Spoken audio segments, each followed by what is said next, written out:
자, 오늘 솔로몬의 타락입니다. 솔로몬의 타락에 대해서 하나님은 사실 이미 경고하셨어요. 열왕기상 9장을 보면은 열왕기상 9장 2절부터 9절까지입니다. 자, 솔로몬이 성전을 건축하기를 마쳤을 때 하나님께서 솔로몬에게 나타나셨어요. 그러시면서 하신 말씀이 자, 여호와께서 전에 기브온에서 나타나신 같이 다시 솔로몬에게 나타나사 여호와께서 그에게 이르시되 자, 내 기도와 네가 내 앞에서 건축한 바를 내가 들었은즉 나는 네가 건축한 이 성전을 거룩하게 구별하여 내 이름을 영원히 그곳에 두며 내 눈길과 내 마음이 항상 거기에 있으리니. 자, 하나님께서 그냥 마냥 좋아하시는 게 아니에요. 네가 만일 네 아버지 다윗이 행함같이 마음을 온전히 하고 바르게 하여 내 앞에서 행하며 내가 네게 명령한 대로 온갖 일에 순종하여 내 법도와 율례를 지키면 내가 네 아버지 다윗에게 말하기를 이스라엘의 왕위에 오를 사람이 네게서 끊어지지 아니하리라 한 대로 네 이스라엘의 왕위를 영원히 견고하게 하려니와 만일 너희나 너희 자손이 아주 돌아서서 나를 따르지 아니하며 내가 너희 앞에 둔 나의 계명과 법도를 지키지 아니하고 가서 다른 신을 섬겨 그것을 경배하면 내가 이스라엘을 내가 그들에게 준 땅에서 끊어버릴 것이요 내 이름을 위하여 내가 거룩하게 구별한 이 성전이라도 내 앞에서 던져버리리니 이스라엘의 모든 민족 가운데 속담거리와 이야기거리가 될 것이며 이 성전이 높을지라도 지나가는 자마다 놀라며 비웃어 이르기를 여호와께서 무슨 까닭으로 이 땅과 이 성전에 이같이 행하셨는고 하면 대답하기를 그들이 그들의 조상들을 애굽 땅에서 인도해 내신 그들의 하나님 여호와를 버리고 다른 신을 따라가서 그를 경배하며 섬김으로 여호와께서 이 모든 재앙을 그들에게 내리심이라 하리라 하셨더라. 이렇게 지금 경고하셨는데 이런 경고는 열왕기 상이나 아니면은 역대하에도 다 나와 있습니다. 우리가 역대하도 같이 볼게요. 역대하 7장입니다. 19절부터 22절까지입니다.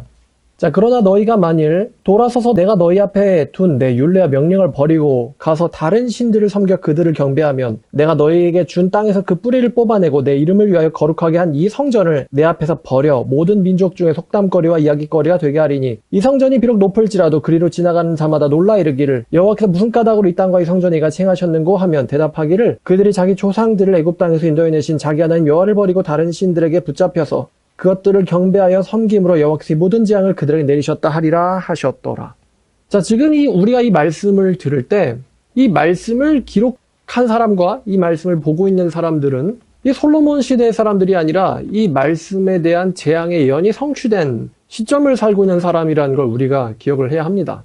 알려드렸죠. 그래서 이 열왕기 상하 그리고 역대 상하의 핵심적인 주제는 도대체 이렇게 멸망당한 이스라엘, 이렇게 멸망당한 이스라엘의 하나님은 어디 계시냐 이거예요. 비슷한 질문인데 왜 하나님께서는 이스라엘을 이렇게 멸망시키셨을까? 이게 열왕기 상하와 역대 상하의 핵심적인 주제입니다. 이 이야기를 하고 있는 이 독자는 왜 하나님께서 이스라엘을 버리셨는가에 대한 말을 염두에 두고 이 얘기를 하고 있다는 것에 대해서 여러분들이 생각을 하셔야 돼요. 내가 거룩하게 구별한 이 성전일지라도 내가 이 성전을 버리겠다. 그래서 이방 사람들한테 이것을 속담과 이야기거리로 만들 것이다. 네가 내게서 떠나면, 다른 신들을 따르면. 우리가 이 말씀을 보면서 이 말씀을 읽고 있는 독자들은 기원전 586년에 일어났었던 바벨론에 의한 예루살렘 멸망을 알고 있는 사람들이 이 말씀을 보고 있다는 걸 우리는 염두에 두어야 돼요. 자, 그래서 하나님께서 성전을 지어줬다고 마냥 기뻐하시는 것이 아니라 축복과 경고를 동시에 말씀해 주십니다. 네가 만약에 내 앞에서 올바로 행하면 내가 너의 왕위를 영원히 끊어지지 않게 하겠지만 네가 만일 다른 신들을 따라간다면 내가 구별한 이 성전일지라도 이것을 버리겠다라고 하나님께서 경고를 하셨단 말이에요. 자, 솔로몬이 어떻게 이제 우리는 알죠. 솔로몬이 어떻게 타락을 했는지. 근데 솔로몬이 어떻게 이렇게 되었을까를 오늘 생각해 보려고 하는데 직접적으로 나와 있지 않지만 그 다음에 하나가 뭐냐면 솔로몬의 왕궁 건축에 대해서입니다. 여러분 우리는 솔로몬이 지난 시간 솔로몬이 7년에 걸쳐서 하나님의 성전을 굉장히 웅장하게 지었다는 사실을 알고 있어요. 그래서 새로 지어진 성전은 고대의 이제 모세의 성막에 비하면은 8배, 길이는 2배 이상 크고 크기는 8배 이상 크다라고 말씀을 드렸었죠. 이것을 짓는데 7년이 걸렸는데 자, 열왕기상 7장 1절을 보면요. 자, 솔로몬이 이번에는 성전 건축이 끝나고 나서 자기의 왕궁을 건축하기 시작합니다. 왕궁 건축을 하는데 1절을 보니까 왕궁 건축에 13년이 걸렸다라고 합니다. 13년. 이 왕궁 건축은 특별히 열왕기에서 다루어지고 있는데 솔로몬의 타락 이야기를요, 역대하는 다루지 않아요. 근데 열왕기 상은 이 솔로몬의 타락 이야기를 다룹니다. 열왕기의 저자는 역대하처럼 객관적인 역사적 사실만을 기록하는 것에서 넘어가서 왜 하나님께서 이스라엘 백성들에게 이렇게 재앙을 내리셨는가에 대해서 특별히 관심을 가지고 있어요. 이 열왕기 상하의 저자는. 자, 그래서 열왕기 상은요, 솔로몬이 이래서 나쁜 놈이야 라는 이 개인적인 의견을 배제하고 이 사람의 행적을 통해서 이 솔로몬이라는 캐릭터를 우리에게 보여주려고 해요.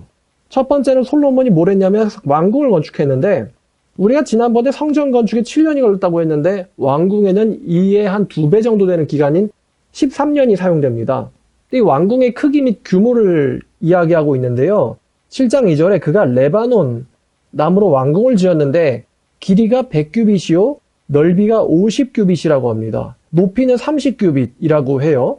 자, 지난번에 성전이 어떻게 됐었냐면 성전 길이는 60규빗이었고 넓이는 20규빗이었어요.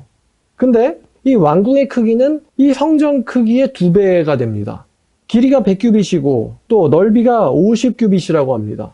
그러니까 여러분, 길이 넓이가 또 2배가 됐단 말이에요. 그러니까 얘도 거의 성전 크기의 4배 정도 되는 사이즈를 갖게 됩니다. 높이는 30규빗. 그러니까 성전의 4배 정도의 크기의 이 왕궁을 건축을 하는데, 자, 당연히 4배 정도나 크다 보니까 건축되는데 시간이 훨씬 많이 걸리는 거예요. 그래서 총 13년이 걸려요. 이제 재밌게도 솔로몬이 열왕기상 9장 10절을 보면은 솔로몬이 이 건축 사업 하는데 20년이 걸렸다라고 이야기를 하거든요. 자, 10절 솔로몬이 두 집 곧 여호와의 성전과 왕궁을 20년 만에 건축하기를 마치고 라고 얘기합니다. 그러니까 재밌게도 솔로몬이 이스라엘의 왕으로 있었던 게 40년인데 이 40년의 절반 기간이 건축하는 기간이에요. 집만 짓다 끝납니다. 건축하는 기간이에요. 자, 첫 번째, 솔로몬이 엄청난 규모의 왕궁을 지었다는 거. 자, 그 다음에 역대하 8장을 보면 역대하 8장 여기에는 이 파라오의 딸에 대한 이야기가 나오는데, 자, 역대하를 우리가 이 책갈피를 해야겠어요. 자, 8장 11절을 보면 솔로몬이 바로의 딸을 데리고 다윗성에서부터 그녀를 위해서 건축한 왕궁에 이르러 이르되, 자, 솔로몬이 파라오의 딸을 데려왔는데 이런 말 합니다. 자, 내 아내가 이스라엘 왕 다윗의 왕궁에 살지 못하리니 이는 여호와의 궤가 이른 곳은 다 거룩함이라 하였더라. 그러니까 왜 솔로몬이 이 파라오의 딸을 위해서 건축을 또다시 했는지를 솔로몬이 자기 입으로 언급하고 있는데, 여호와의 궤가 들어왔던 곳에는 이 파라오의 딸이 살지 못할 것이다 라고 얘기를 하거든요. 이게 뭐냐면은 솔로몬 사실을 파라오의 딸이 거룩하지 않다는 것을 알고 있어요. 그럼 우린 이런 생각을 할 수 있는데, 아니 왜 여호와의 궤 앞에 서지 못할 여자를 솔로몬이 데려왔느냐, 이런 이제 의심을 할 수가 있거든요. 왜 여호와의 궤 앞에 서지 못하는 여인을 솔로몬이 데려와서 결혼을 했겠는가? 뒤집어 말하면은, 자, 솔로몬은 이 파라오의 딸이 자기의 아내가 되기에는 영적으로 합당하지 않다라는 사실을 솔로몬은 사실은 알고 있다는 거예요. 그러니까 이 여자를 위해서 따로 집을 지어주죠. 자, 그래서 솔로몬이 그러면 왜 파라오의 딸을 데려왔을까? 아마도 이제 이유는 외교적인 관계 때문에 데려왔던 것 같아요. 외교적인 이유로. 이제 국익을 극대화하기 위해서죠. 근데 이 애국과 친하게 지내는 게 과연 국익의 극대화가 됐는가에 대해서 우리는 좀 의문점을 갖게 됩니다. 그러면 파라오라는 것은 이 솔로몬 같은 경우가 사위예요. 그 솔로몬의 장인어른이 바로 파라오거든요. 자, 근데 이 파라오 그리고 이집트, 애국 이 솔로몬한테 그다지 그렇게 좋은 영향을 끼치질 못합니다. 자, 이 나중에 할 얘기를 미리 하면, 자, 열왕기상 11장 19절을 가면은 11장은 솔로몬의 타락이 기록된 장이에요. 솔로몬의 쇠퇴, 흥망할 때 이제 망이 기록된 내용이죠. 자, 11장 14절, 19절을 볼게요. 자, 14절에서 여호와께서 에돔 사람 하닷을 일으켜 솔로몬의 대적이 되게 하셨다 라고 얘기합니다. 에돔 사람 하닷이 솔로몬의 대적이 되게 하셨는데, 이 하닷이 누구한테 보호를 받냐면 19절에 하닷이 바로의 눈앞에 크게 은총을 얻었으므로 라고 얘기합니다. 이 하닷을 보호해준 사람이 바로 이 바로예요. 솔로몬의 대적자인 하닷을 길러준 장본인이 바로 파라오입니다. 자, 그리고 솔로몬에게 훗날 반역을 일으킨 사람이 여로보암인데, 이 반역자 여로보암, 자 40절 가보죠. 자, 솔로몬이 여로보암을 죽이려 하매 여로보암이 일어나 애굽으로 이집트로 도망해서 애굽 왕 시삭에게 이르러 솔로몬이 죽기까지 애굽에 있었다라고 합니다. 그러니까 솔로몬의 반역자 여로보암을 보호해준 나라가 이 애굽이에요. 그러니까 파라오의 딸과 결혼했지만 사실은 이 바로 이제 애굽이라는 곳은 이 대적자와 반역자가 나오는 곳이었단 말이죠. 그래서 외교적인 이득을 극대화하려고 파라오의 딸과 결혼했지만 오히려 솔로몬의 노년에 이 애굽은 이집트는 솔로몬에게 이스라엘에게 오히려 이 독이 됩니다. 독이 되었어요.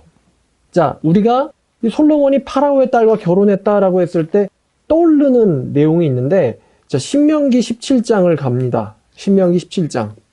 이 신명기는 모세를 통해서 하나님께서 이스라엘 백성들을 인도하셨을 때, 즉 신정정치 때에 하나님께서 미리 내다보시고 이스라엘의 왕이 세워지게 되걸랑 그 왕들이 갖춰야 될 자세에 대해서 미리 경고해 주신 말씀입니다. 자, 14절부터 또 볼게요. 자, 14절부터 보면 네가 네 하나님 여호와께서 내게 주시는 땅에 이르러 그 땅을 차지하고 거주할 때에 만일 우리도 우리 주위의 모든 민족들 같이 우리 위에 왕을 세워야겠다는 생각이 나거든 반드시 네 하나님 여호와께서 택하신 자를 네 위에 왕으로 세울 것이며 네 위에 왕을 세우려면 네 형제 중에 산 사람을 할 것이고 네 형제 아닌 타국인을 내 위에 세우지는 말 것이며. 자, 16, 17입니다. 그는 병마를 많이 두지 말 것이요 또 병마를 많이 얻으려고 그 백성을 애굽으로 돌아가게 하지 말 것이니 이는 여호와께서 너희에게 이르시기를 너희가 이후에는 그 길로 다시 돌아가지 말 것이라 하셨음이며. 17절 그에게 아내를 많이 두어 그의 마음이 미혹되게 하지 말 것이며 자기를 위하여 은금을 많이 쌓지 말 것이니라. 그가 왕 위에 오르거든 이 율법서의 등사본을 레위 사람 제사장 앞에서 책에 기록하여 평생을 자기 옆에 두고 읽어 그의 하나님 여호와 경외하기를 배우며 이 율법의 모든 말과 이 규례를 지켜 행할 것이라. 그리하면 그의 마음이 그의 형제 위에 교만하지 아니하고 이 명령에서 떠나 좌로나 우로나 치우치지 아니하리니 이 이스라엘 중에서 그와 그의 자손이 왕 위에 있는 날이 장구하리라 라고 하나님께서 신명기에서 예언을 하셨는데, 그럼 신명기에 나오는 이 이스라엘 왕의 금지사항이 있어요. 금지사항이 있는데 5가지가 있어요. 첫 번째는 병마를 많이 두지 마라. 병마를 두지 마라. 자, 두 번째는 애굽에 가서 병마를 사지 마라. 세 번째는 은금을 많이 쌓지 말라. 네 번째는 아내를 많이 두지 말라입니다. 아내를 많이 두지 말라. 자, 그 다음에 추가적인 게 있는데 그게 바로 이방 여인과 통혼하지 말라입니다. 이 5번째 이방 여인과 통혼하지 말라인데 신명기 7장 가보죠. 신명기 7장 1절부터 4절까지. 자, 네 하나님 여호와께서 너를 인도하사 네가 가서 차지할 땅으로 들이시고 네 앞에서 여러 민족 헷과 기르가스, 아모리, 가나안, 브리스, 히위 족속, 여부스 곧 너보다 많고 힘이 센 7 족속을 쫓아내실 때에 네 하나님 여호와께서 그들을 내게 넘겨 내게 치게 하시리니 그때 너는 그들을 진멸할 것이라.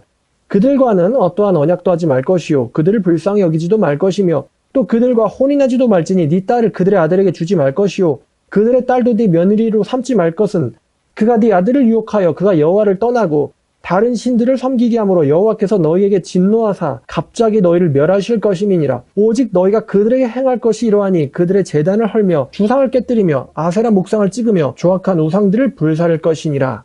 이렇게 말씀하셨어요. 이거는 왕이 아닌 여호와께서 택하신 이스라엘 백성이 지켜야 되는 거예요. 그러니까 당연히 왕은 기본적으로 지켜야 되는 거죠. 기본적으로 지켜야 되는 거예요. 자, 근데 자, 열왕기상으로 돌아가겠습니다. 열왕기상 10장 26절. 자, 책갈피 하세요. 열왕기상. 자, 10장 26절. 자, 솔로몬이 병거와 마병을 모으매 병거가 1400대요 마병이 12,000명이라 라고 얘기했죠. 병거가 1400대. 그러니까 쉽게 말하면은 지지난주에 설교했지만 차가 1400대나 마찬가지예요.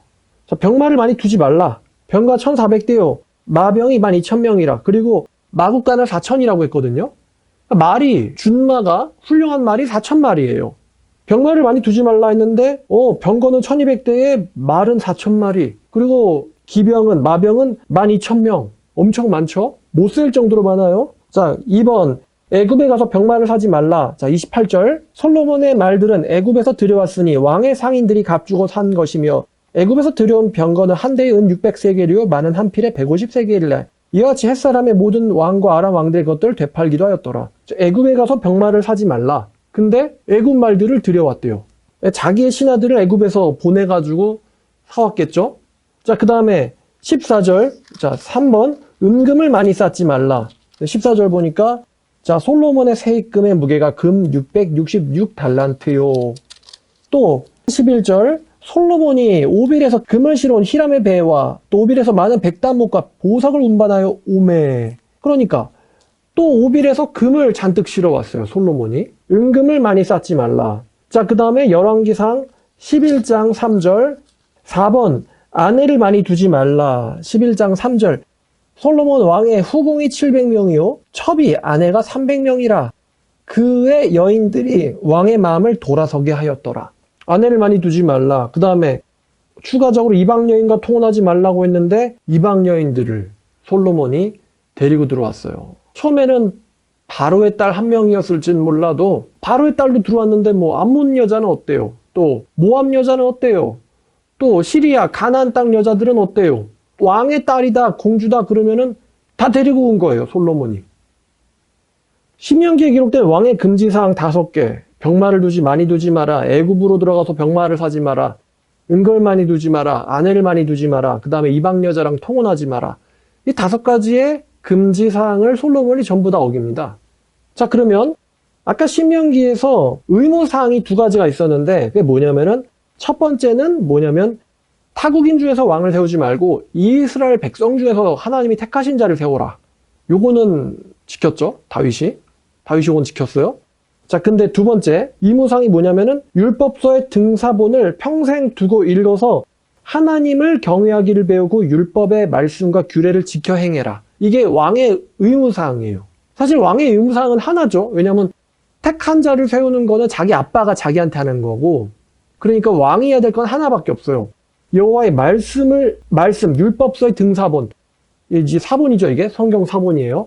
성경을 곁에 두고 평생 읽어서 여호와 경외하기를 배우고 여호와의 말씀과 규례를 지켜서 행하는 거.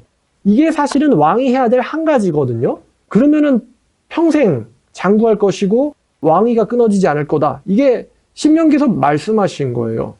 자, 근데 우리가 이 다윗과 솔로몬을 좀 비교를 하고 싶은데 다윗 같은 경우는 언약궤를 들여오다가 난리가 났었죠. 그런 다윗은 율법의 말씀을 읽고는 언약궤를 운송한 방법이 잘못되었다 라는 것을 알고는 철저하게 준비를 해서 언약궤를 가져왔단 말이에요.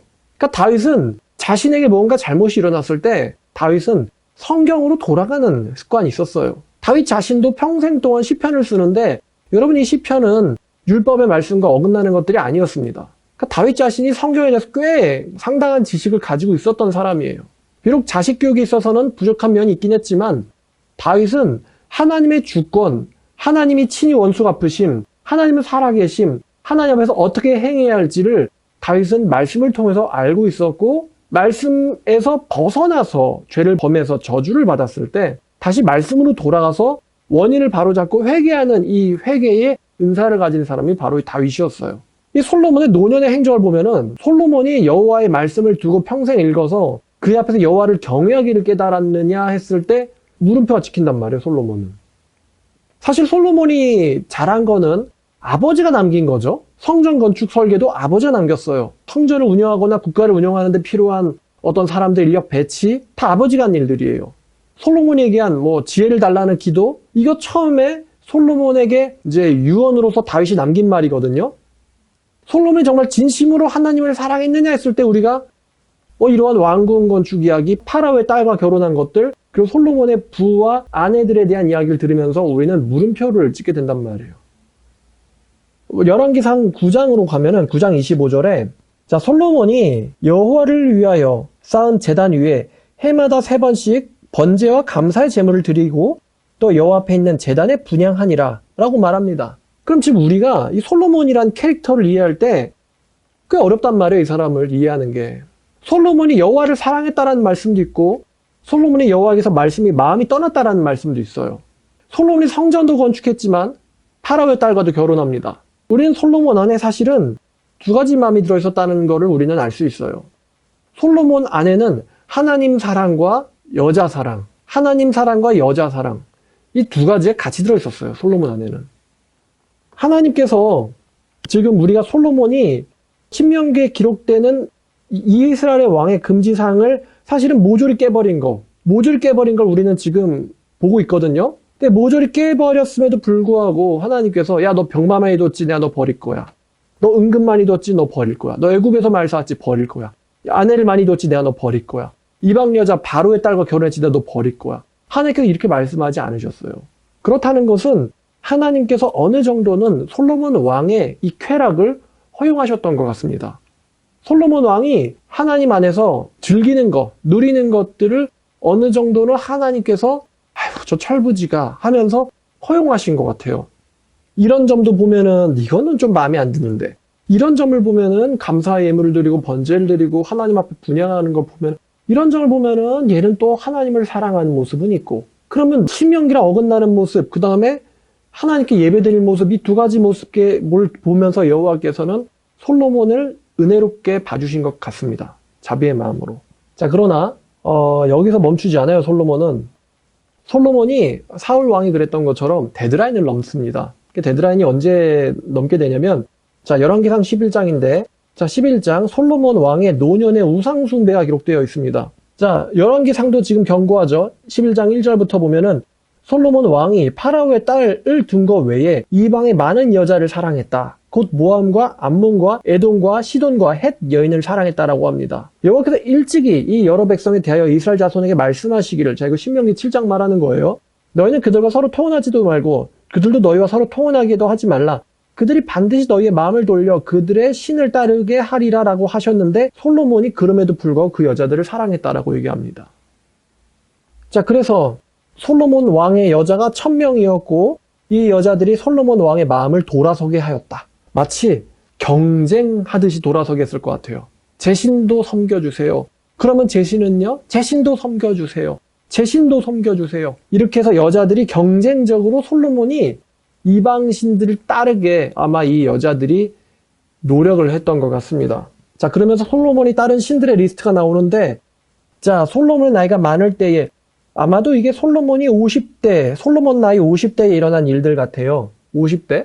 그렇게 많은 나이인지 모르겠지만 옛날이니까요. 솔로몬의 나이가 많을 때에 그의 여인들이 그의 마음을 돌려 다른 신들을 따르게 하였으므로 왕의 마음이 그의 아버지 다윗의 마음과 같지 아니하였고 그의 마음이 하나님 앞에서 온전하지 못하였다. 라고 하면서 이야기를 하는데, 이는 그 솔로몬이 시돈 사람의 여신 아스다롯을 따르고, 자, 아스다롯 나왔어요.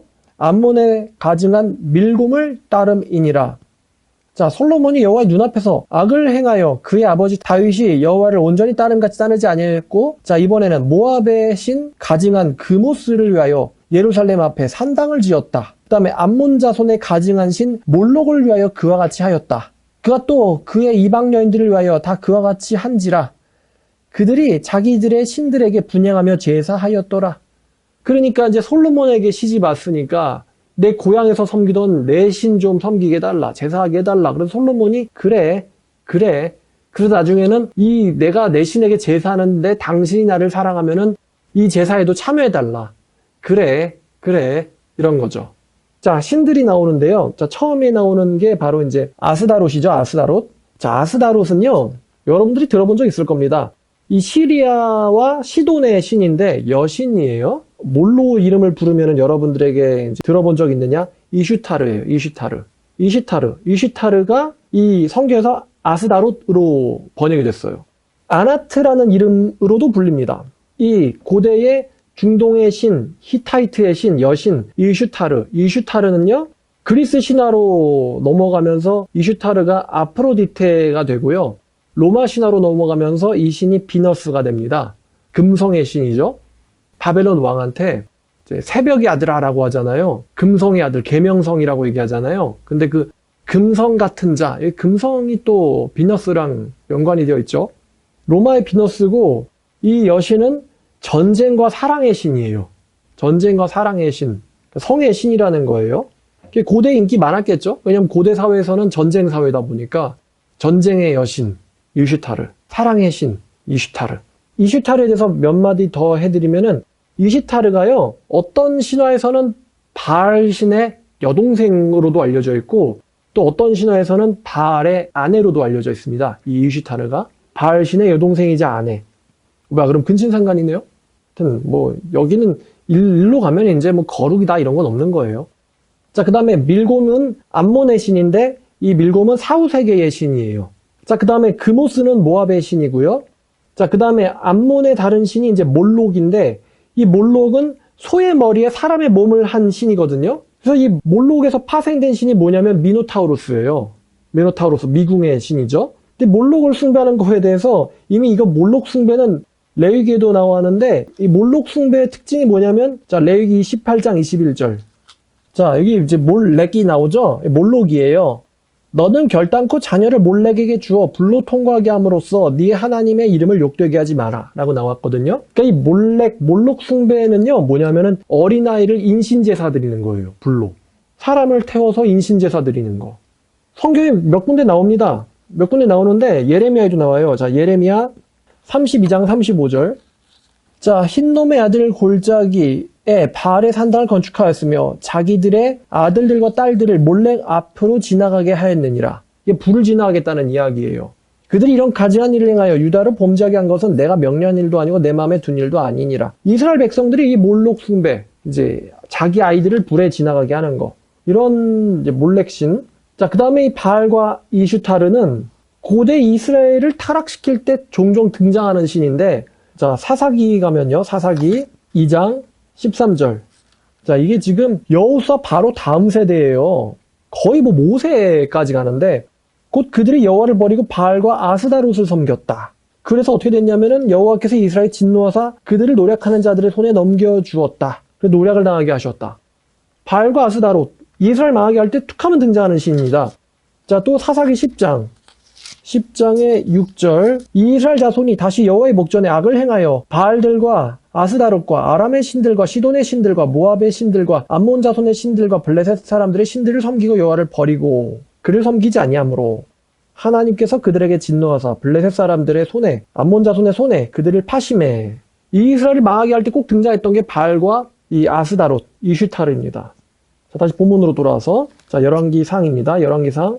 자, 솔로몬이 마음을 돌려 이스라엘의 하나님 여호와를 떠남으로 여호와께서 그에게 진노하시니라. 여호와께서 일찍이 2번이나 그에게 나타나시고 이 일에 대하여 명령하사 다른 신을 따르지 말라 하셨으나 그가 여호와의 명령을 지키지 아니었으므로 라고 말씀하고 계세요. 하나님께서 2번이나 솔로몬에게 나타나셔서 이방 신들을 따르지 마라 라고 얘기했지만 솔로몬이 여호와의 명령을 지키지 않았다. 여호와의 말씀을 듣지 않았다. 우리가 여기서 왜 솔로몬은 하나님께서 직접 경고하신 이야기를 듣지 않았을까?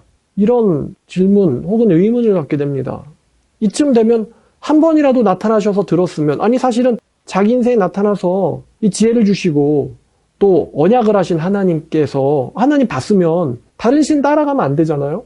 근데 다른 신 따라갔고 다른 신 따르지 말라는 하나님의 2번의 경고를 솔로몬이 듣질 않아요. 이 2번의 경고, 이 둘이라는 숫자는 말씀 증거와 연결되어 있어요. 그래서 십계명의 2돌판, 그리고 요한계시록의 2증인, 이런 2번의 경고는 하나님의 엄중하신 말씀과 연결되어 있는데 한 번 들었으면 헛들었을까봐 2번 말씀하셨는데 2번 경고하셨는데 솔로몬이 2번 다 듣지 않았다. 우리가 여기서 이 인간의 가증함 혹은 인간의 어리석음을 우리가 알 수 있어요. 인간의 어리석음.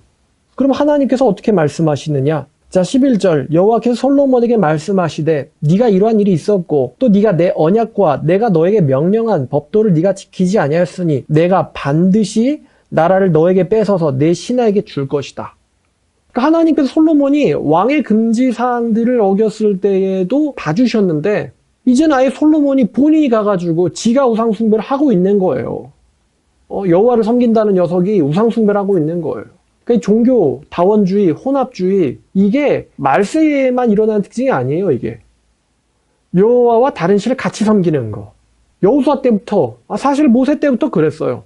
여호와와 금송아지 같이 섬기기. 여호와와 바알 아스다로 같이 섬기기. 고대로부터 그랬단 말이에요. 솔로몬, 심지어 솔로몬도 그랬어요. 여호와와 이시타를 같이 섬기기. 초대교회 때도 그랬어요. 하나님의 교회이면서 이세벨 따라가서 다른 신 섬기기. 그리스의 우상에 참여하기. 이게 그때도 그랬고 2000년 전에도 그랬고 지금도 그렇다 이거예요. 많은 기독교인이라 불리는 사람들이 얼마나 세상 사람들과 어울리면서 세상 사람들의 우상 숭배를 사모하냐 이거예요.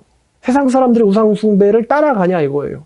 얼마나 많은 크리스찬 이 회사원들이라는 사람들, 기업가라는 사람들이 이 불신자들이 따라다니는 그 우상 숭배에 참여하냐 이겁니다. 심지어 그들이 좋아하는 우상, 그들이 좋아하는 것들을 똑같이 좋아하잖아요. 그러면서 일요일날에는 와가지고 분향하고 제사하고 똑같단 말이죠. 자, 그럼 하나님께서 반드시 내가 너에게서 나라를 빼앗겠다라고 말씀하세요. 자, 그런데 자 12절에 아버지 다윗을 위해서 이것을 네 세대에는 일으키지 않고 네 아들의 손에서 일으키리라. 오직 내가 이 나라를 다 빼앗진 않고 내 종과 내가 택한 이 예루살렘을 위하여 한 지파를 네 아들에게 주겠다라고 말씀하십니다. 자, 그래서 이제 쭉 넘어가서 자 26절부터가 이제 솔로몬의 대적자 여로보암에 대한 이야기가 나오는데, 자 솔로몬이요 처음에 하나님 섬겼을 때는 이제 솔로몬 통치 초기에는 솔로몬 시대는 평안했다라고 합니다. 근데 솔로몬이 우상을 따르기 시작하니까 솔로몬의 대적자들이 여기저기 일어나서 이스라엘의 이 국제 정세가 불안하게 바뀌어요. 그러면서 대적자인 하닷도 나오고 누구도 나오고 그러다 이제 결정적으로 바로 26절에 여로보암이 등장하는데, 여로보암 같은 경우는요, 이 사람은 원래 솔로몬의 신하였어요. 자, 근데 27절부터 보니까 자 여로보암이 솔로몬의 신하인데 이 사람이 솔로몬 왕을 대적하게 된 까닭이 이러한데, 솔로몬이 밀로를 건축하고 그의 아버지 다윗의 성읍이 무너지게 수축하였는데 이 여로보암이 큰 용사라. 솔로몬이 이 청년의 부지런함을 보고 이 청년을 세워서 요셉 족속의 일을 감독하게 하였더니, 그래서 요셉은 므낫세와 에브라임을 얘기합니다. 므낫세와 에브라임 지파의 감독자였었는데 이쯤에 여로보암이 예루살렘에서 나갈 때에 실로 사람의 선지자 아히야가 그를 길에서 만났는데 아히야가 새 옷을 입었고 그 두 사람만 들에 있었더라. 근데 아히야가 이때 자기가 입은 옷을 잡아서 12조각으로 찢고는 여로보암에게 이르되 너는 10조각을 가져라. 이스라엘의 하나님 여호와의 말씀이 내가 이 나라를 솔로몬의 손에서 찢어서 빼앗아 10지파를 너에게 주고 오직 내 종 다윗을 위하여고 이스라엘 모든 지파 중에서 택한 성읍 예루살렘을 위하여 한 지파를 솔로몬에게 주리니, 왜냐하면 그들이 나를 버리고 시돈 사람의 여신 아스다롯과 모압의 신 그모스와 암몬의 신 밀곰을 경배하며 다윗의 행함같이 내 길로 행하지 아니하며 나 보기에 정직한 일과 내 법도와 율례를 행하지 아니했기 때문이다. 이렇게 이제 말씀을 선지자 아히야를 통해서 여로보암에게 하시는 거예요, 하나님께서.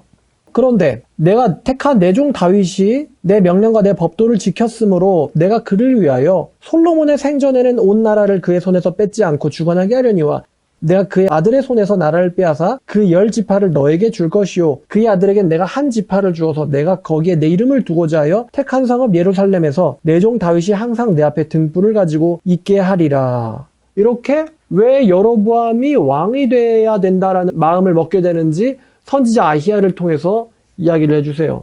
자, 근데 재밌는 이야기가 이제 30절, 31절에 아히야가 자기가 입은 옷을 찢어서 12조각으로 이제 나누어가지고 10조각을 여로보암에게 줬다고 하잖아요. 이 스토리랑 굉장히 비슷한 이야기가 있는데 사무엘상 15장입니다. 자, 사무엘상 15장에 여기서 선지자 사무엘의 옷이 찢어지거든요. 자, 15장 27절입니다. 자, 사무엘이 가려고 돌아섰을 때에 사울이 그의 겉옷 자락을 붙잡음에 찢어진지라. 사무엘이 그에게 이르되 여호와께서 오늘 이스라엘 나라를 왕에게서 떼어 왕보다 나은 왕의 이웃에게 주셨나이다. 이스라엘 지존자는 거짓이나 변개함이 없으시니 그는 사람이 아니심으로 결코 변개하지 아니십니다. 여기 사무엘의 옷이 찢어졌을 때 사무엘이 그에게 했던 말과 아히야, 선지자 아히야가 자기 옷을 찢어가지고 여로보암에게 주면서 하는 말과 사실 똑같아요. 나라를 빼앗아서 너에게 주겠다. 너의 이웃에게 주겠다. 그러니까 선지자 사무엘의 옷이 찢어졌을 때는 사울의 왕권이 나누어졌고 선지자 아히야의 옷이 찢어졌을 때는 솔로몬의 왕권이 나누어진다 라는 어떤 규칙이 여기 있어요. 자, 근데 우리가 이제 이런 생각을 할 수 있는데 뭐냐면 10지파와 한 지파거든요. 여로보암에게는 10지파, 그 다음에 솔로몬에게는 이제 그 다윗을 위해서 한 지파를 주는데 그러면은 12지파 아니에요? 이렇게 얘기할 수 있잖아요. 예루살렘이라는 성을 다윗에게 주겠다고 하셨는데요. 예루살렘 성이 어디에 있는 성이냐면은 이 베냐민 지파에 있는 성이에요. 여호수아 18장 28절을 보면은 자, 셀라와 엘렙과 여부스 족속이 있는 땅에다가 세운 성읍이 바로 예루살렘이거든요. 여부스 곧 예루살렘과 쭉 넘어가면은 이 성은 베냐민 자손이 그들의 가족대로 받은 기업이었다. 여부스 족속이 사는 땅 곧 예루살렘은 베냐민이 받은 곳이었다라고 나오고, 또 사사기 1장 21절에 자, 베냐민 자손은 예루살렘에 거주하는 여부스 족속을 쫓아내지 못하였다. 여부스 족속이 베냐민 자손과 함께 오늘날까지 예루살렘에 거주하니라. 그러니까 예루살렘 성은 베냐민 지파 소속이거든요. 그러니까 하나님께서 솔로몬에게 유다와 예루살렘을 주겠다는 이야기는 유다 지파와 베냐민 지파는 다윗과 솔로몬을 위해서 남겨놓는다라는 이야기예요. 그래서 이제 10지파와 한 지파가 사실은 12지파를 가리킨다는 거죠. 자, 다시 본문으로 돌아와서 자, 37절과 38절을 보면은 하나님께서 여로보암과 또 언약을 맺습니다. 마치 다윗과 솔로몬과 맺으셨던 것처럼 여로보암에게도 하나님께서 말씀을 주세요.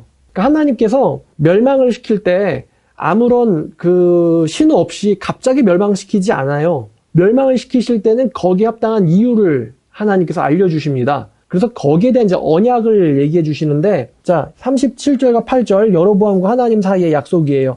내가 너를 취하리니 너는 네 마음에 원하는 대로 다스려 이스라엘 위에 왕이 되되, 네가 만일 내가 명령한 모든 일에 순종하고 내 길로 행하며 내 눈에 합당한 일을 하며 내 종 다윗이 행한 같이 내 율례와 명령을 지키면 내가 너와 함께 있어 내가 다윗을 위하여 세운 것 같이 너를 위하여 견고한 집을 세우고 이스라엘을 내게 주리라. 이게 여로보암이 하신 약속이거든요. 근데 그럼 여로보암이 이 언약을 잘 지키면은 자기한테 득이 되겠죠? 근데 잘 안 지킬 것이 사실은 또 암시가 되어 있는데, 자, 여로보암이 언약을 잘 지키면 이스라엘이 여로보암과 여로보암의 자손들에게 쭉 가는 거예요. 근데 그렇게 되면 뭐가 문제가 생기냐? 바로 예루살렘, 남유다와 분열 상태가 또 계속 된다는 이야기죠. 그죠? 그러니까 이런 이야기도 여로보암이 하나님의 언약을 잘 지키면 이스라엘은 분열되어 있어야 돼요. 자, 그 다음 절 봅시다. 자, 39절. 내가 이로 말미암아 다윗의 자손을, 이게 뭐냐? 이로 말미암아 분열을 통해서 다윗의 자손을 괴롭게 할 것이지만 영원히 괴롭히지는 아니하리라. 그렇다는 거는 이스라엘이 언젠간 다시 봉합된다는 이야기 아니겠습니까? 그럼 이스라엘이 봉합된다는 거는 하나님께서 여로보암에게서 왕위를 빼앗아 올 거야 라는 게 암시되어 있다는 거예요. 여로보암아, 네가 잘 지키면 내가 너에게 나라를 줄 건데, 근데 내가 다윗을 영원히 괴롭히지는 않을 거야. 좀 아이러니한 언약이죠? 네가 지키진 않을걸? 이게 암시가 돼 있다는 거예요. 대놓고 너는 못 지킬 언약을 주겠다. 이렇게 말씀하시지 않고요. 그러니까 이게 참 하나님의 주권, 신정론, 하나님의 정하심과 인간의 자유의지 사이 참 이게 신비해요. 여로보암이 이 말 들으면 좀 약간 여로보암 입장에서는 기분 나쁠 수 있거든요. 왜냐면 자꾸 하나님이 여로보암아 내가 너를 사랑한다, 내가 너와 함께한다, 이게 아니에요. 내가 내 종 다윗을 사랑한다, 내가 내 종 다윗을 징계할 거야, 내가 내 종 다윗의 아들 솔로몬이 잘못했으니까 내 종 다윗을 위해서 언약한 것 때문에 그의 아들에게서 나라를 빼앗아가지고 너한테 줄 거야. 자꾸만 하나님의 관심사는 이 다윗에게 가 있어요. 여로보암이 만약에 정직한 사람이면은 하나님 그리하지 마시고 솔로몬의 왕의 죄악을 용서해 주옵소서 이렇게 얘기하면은 얼마나 좋았을까. 애당초 여로보암이 누구의 신하였다고 했죠? 솔로몬의 신하였다고 했어요. 여로보암이 충성되니까, 여로보암이 이제 성실하니까요, 솔로몬이 여로보암에게 큰 일을 맡긴 거거든요. 근데 선지자가 그런 얘기한다고 옷 찢어서 준다고 해서 그래? 나는 왕이 돼야겠어. 이거죠. 그래? 나는 왕이 돼야겠어. 사실은 그러면 우리가 이제 이런 생각을 할 수 있는데, 여로보암이 하나님과의 언약에 충실하려고 왕이 된 걸까? 내가 왕이 됨으로써 솔로몬에게 좀 징계 맛을 보여줘야겠다. 매운맛 좀 보여줄게. 참교육이 필요해. 여호와의 언약을 위해서 왕이 된 걸까? 아니면 이 녀석 배신자의 기질이 있었을까? 전자 같아요? 후자 같아요? 그럼 이제 여로보암 왕의 인생을 관찰해 보면은 이 녀석이 여호와의 언약에 충실하려고 반역을 일으킨 건지, 아니면은 뭐야 나더러 왕이 되라네? 아이고 좋아라. 마치 사울처럼요. 자, 그래서 이 하나님과 여로보암의 언약 사이에는 사실상 여로보암이 언약 파기할 것이 암시돼 있어요. 하나님께서 여로보암에게 요구하신 게 3가지인데, 첫 번째는 하나님의 말씀을 순종하는 거, 두 번째는 정의를 행하는 거. 그럼 말씀대로 사는 걸 얘기하는 거예요. 처음에 말씀을 듣고 난 말씀대로 살아가는 거, 이게 정의를 행한다 라고 나와 있고, 자, 그 다음에 3번째는 하나님을 사랑하는 거. 이렇게 3가지를 하나님께서 얘기하셨어요. 자, 38절. 네가 내가 명령하니 모든 일에 순종하며 또 내 길로 행하며 다윗이 행함 같이 내 율례 명령을 지키면 내가 너와 함께 있겠다. 이렇게 말씀하셨어요. 근데 요거를 네가 파기하게 될 걸 이게 암시가 되어 있어요. 역대상 17장 12절 다윗 언약이라고 불리는 곳이죠. 다윗 언약. 자, 그는 나를 위하여 집을 건축할 것이요 나는 그의 왕위를 영원히 견고하게 하리라. 나는 그에게 아버지가 되고 그는 나의 아들이 되리니 나의 인자를 그에게서 빼앗지 아니하기를 내가 네 전에 있던 자에게 빼앗은 것 같이 하지 아니할 것이며 내가 영원히 그를 내 집과 내 나라에 세우리니 그의 왕위가 영원히 견고하리라 하셨다 하라. 이게 하나님께서 다윗에게 주실 말씀이거든요. 다윗에게 주신 언약이요. 다윗 언약. 그는 나를 위하여 집을 건축할 것이고 나는 그의 왕위를 영원히 견고케 하리라. 나는 그에게 아버지가 되고 그는 내 아들이 되리니 내가 인자를 그에게서 빼앗지 아니할 것이다. 이제 이건 징계는 암시되어 있어요. 징계는 암시되어 있습니다. 내가 그를 영원히 내 집과 내 나라에 세우리니 그의 왕위는 영원히 견고할 것이다. 이 다윗 언약은 1차적으로는 다윗의 아들인 솔로몬에게 가고요. 또 멀리로는 다윗의 자손이신 예수님을 통해서 완성이 되죠. 다윗 때문에 이 솔로몬이 원래는 박살이 났어야 되는데 이 다윗 때문에 하나님께서 솔로몬에 대해서는 이거를 행하지 않겠다. 이렇게 말씀을 하나님이 하셨죠. 다윗 때문에 아들 솔로몬이 자비를 받아요. 다윗 때문에. 만약에 하나님께서 솔로몬이 악행을 저지른 것에 따라서 솔로몬을 처벌하셨다면은 솔로몬은 당대에 죽었어야 돼요. 당대에. 하나님께서 솔로몬의 악행에 따라서 솔로몬을 처벌하지 아니하시고 하나님께서 다윗에게 은혜를 베푸신 그 은혜에 따라서 솔로몬을 대하십니다. 참 이 부분이 하나님이 얼마나 은혜로우신가를 보여주는 것 같아요. 마찬가지입니다. 우리가 우리의 죄악에 따라서 하나님께서 우리를 처벌하시면은 벌함받고 있을 사람 아무도 없죠. 하나님께서 이 하나님과 예수님 사이에 하신 언약, 자비의 언약에 따라서 우리를 대하세요. 하나님께서 예수님과 하신 이 자비의 언약에 따라서 우리를 대하신단 말이죠. 하나님이 왜 솔로몬을 당대에 박살내지 않았을까? 아버지 다윗 때문이거든요.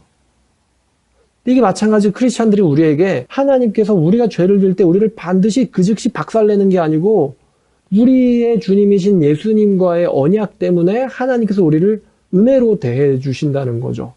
이 부분에 대해서 이 디도서에 나와 있는데, 자, 디도서 3장 5절입니다. 우리 구주 하나님의 자비와 사람 사랑하심이 나타나실 때에 우리를 구원하시되 우리의 행한 바 의로운 행위로 하지 않고 오직 긍휼하심을 따라 중생의 씻음과 성령의 새롭게 하심으로 하셨나니 우리 구주 예수를 통하여 우리에게 그 성령을 풍성히 부어주사 우리로 그 예수의 은혜를 힘입어 의롭다 하심을 얻어 영생의 소망의 상속자가 되게 하려 하심이라 라고 바울은 이야기합니다. 의나 죄악이 아닌 예수님의 은혜의 언약을 통해서 우리에게 은혜와 자비를 내려주시고 구원해 주신다. 사실 솔로몬 같은 경우가 그럼 천국 갔어요? 지옥 갔어요? 그러면 솔로몬은 아마도 노년의 회개에서 성경을 집필하고 죽은 사람으로 생각됩니다. 증거 중에 하나로 이제 역대에서는 솔로몬의 타락을 언급하지 않아요. 열왕기에서만 솔로몬의 타락이 언급되어 있죠. 그래서 솔로몬이 잠언과 전도서를 기록을 합니다. 우리는 지옥 간 사람이 성경을 기록했다. 모든 성경은 하나님의 성령의 감동으로 기록되었죠. 이 열왕기는 그럼 솔로몬의 회개를 언급하지 않는 거예요. 왜냐하면은 이 열왕기 같은 경우는 어떤 은혜보다도 이 징벌에 초점이 맞춰져 있거든요. 징벌에. 그래서 이 솔로몬의 타락만 언급하고 있죠. 자, 솔로몬이 40년을 통치하고 기원전 931년에 죽습니다. 자, 그럼 정리를 해보죠. 솔로몬이 도대체 왜 이렇게 타락을 했을까? 우리가 솔로몬의 마음속에 여자 사랑과 하나님 사랑이 공존하고 있음을 우리가 이제 이야기했어요. 그럼 솔로몬이 타락하게 된 이유 첫 번째가 뭐냐면은 하나님을 머리로만 배웠다는 거예요. 솔로몬이 타락한 첫 번째 이유. 자, 아버지 다윗은 고난을 통해서 하나님을 배웁니다. 아버지 다윗은 고난을 통해서 하나님을 배우지만 솔로몬한테는 그런 게 없었어요. 솔로몬은 하나님을 머리로만 배웠어요. 자, 두 번째, 솔로몬은 성경을 가까이 하지 않았어요. 아버지 다윗은 성경을 많이 읽었고 또 회개할 때에 성경의 원리에 성경의 길에 따라서 회개를 합니다. 이 아버지 다윗은요. 하나님이 원하시는 제사가 무엇이냐? 성경을 통해서 다윗은 배워요. 하나님이 세우실 왕은 누구냐? 성경을 통해서 다윗은 배워요. 하나님이 원하시는 성전 건축이나 법궤 이동의 방식은 무엇이냐? 성경에 기록된 대로 다윗은 합니다. 근데 솔로몬은 그렇지 않아요. 솔로몬이 만약에 성경을 읽었다면은 예배의식뿐만이 아니라 예배의식도 중요하지만 성경이 더 중요하잖아요. 성경을 읽었더라면은 신명기를 이 당시에 신약 성경, 구약 성경 다 있어가지고 66권이 있었던 게 아니잖아요.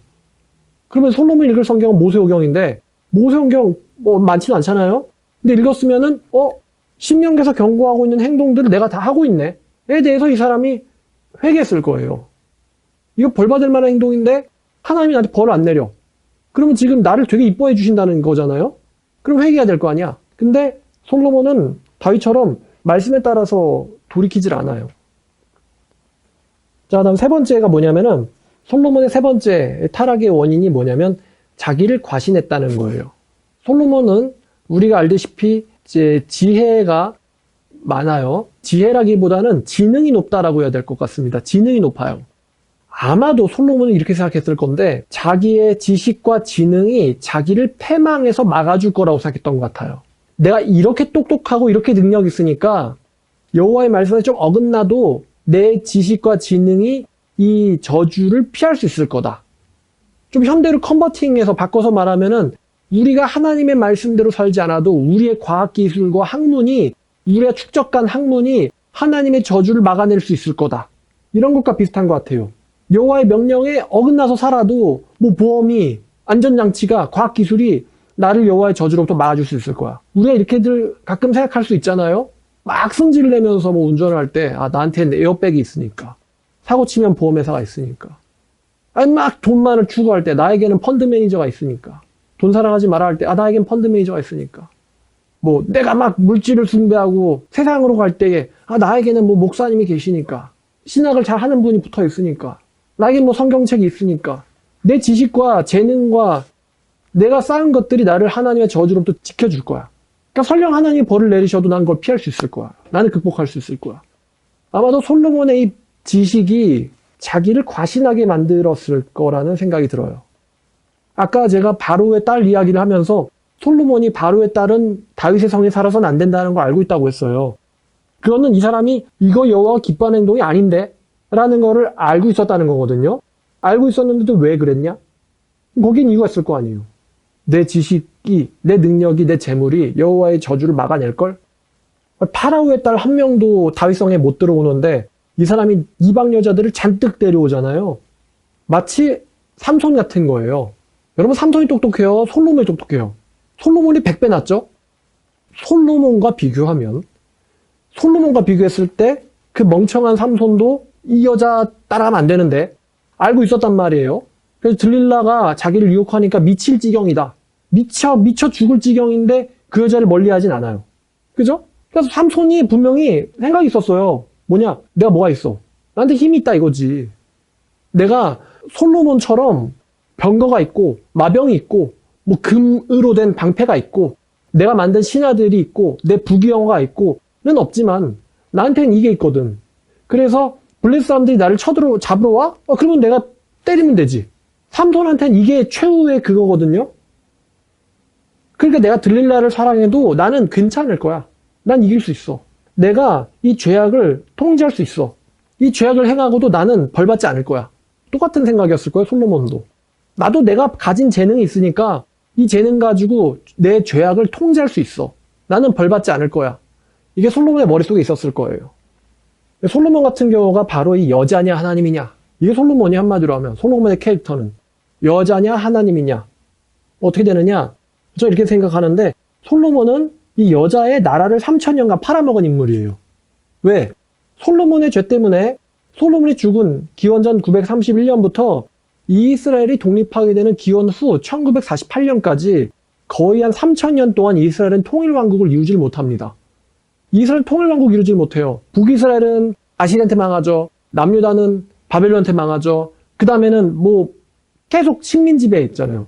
페르시아의 식민지였다가 또 디아도코이들의 식민지였다가 또 로마의 식민지였다가 그 다음에는 아예 로마 때는 그냥 완전히 나라가 없어져가지고 거의 2000년 동안 유랑 생활하다가. 근데 그 근본이 어디 있느냐? 3000년 전에 솔로몬의 이방 여인 사랑, 이방 신숭배, 여기에 사실 문제가 있었단 말이에요. 여자의 나라를 3000년 팔아먹은 인물이 바로 이 솔로몬이에요. 엄청나게 어리석은 거래를 한 거죠. 이 똑똑한 솔로몬이. 에이, 설마 이방 여자 사랑한다고, 이방신 섬긴다고, 뭐 내가 쌓은 나라가 없어지게 하겠어? 자, 이제 성경 몇 구절만 읽고 끝낼 거예요. 자, 데살로니가전서 5장 22절에 말합니다. 악은 어떤 모양이라도 버려라. 자, 야고보서가 말합니다. 4장 4절. 가늠한 여자들아, 세상과 벗된 것이 하나님과 원수됨을 알지 못하느냐? 그런즉 누구든지 세상과 벗이 되고자 하는 자는 스스로 하나님과 원수되는 것이니라. 요한일서 2장 15절. 이 세상이나 세상에 있는 것을 사랑하지 마라. 누구든지 세상을 사랑하면 아버지의 사랑이 그 안에 있지 아니하니. 솔로몬이 훗날에 잠언과 전도서를 집필하긴 했지만 솔로몬이 전도서를 보면 자기 영혼을 가지고 실험하거든요. 네 영혼 한번 쾌락을 누려봐라. 어떻게 되나 보자. 근데 솔로몬의 자기 실험의 결과가 어땠습니까? 솔로몬의 자기 실험의 결과.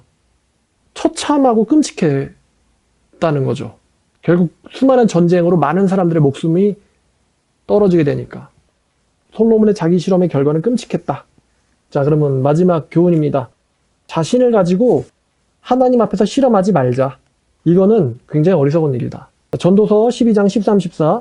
이래 결국을 다 들었으니 하나님을 경외하고 그의 명령을 지킬지어다. 이것이 모든 사람의 본분이니라. 하나님이 모든 행위와 모든 은밀한 일을 선악간에 심판하시리라. 한 구절 더 전도서 5장 1절. 너는 하나님의 집에 들어갈 때에 네 발을 삼갈지어다. 가까이에서 말씀을 듣는 것이 우매한 자들이 재물 드리는 것보다 나으니. 이거 자기 얘기 아니에요, 이거.